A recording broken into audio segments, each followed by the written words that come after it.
Friends, welcome back to the tutorial, and in this video I'm going to show you how to turn off antivirus on Windows 11.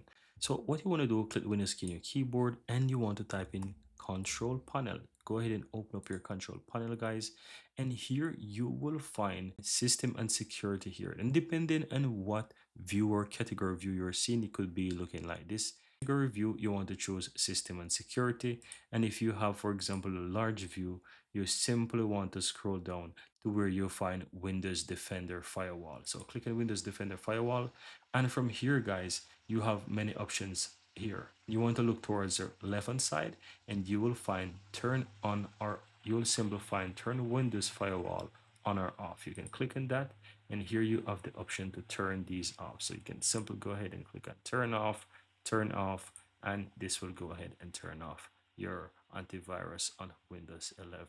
And that's all there is to it. Very easy and very simple, guys.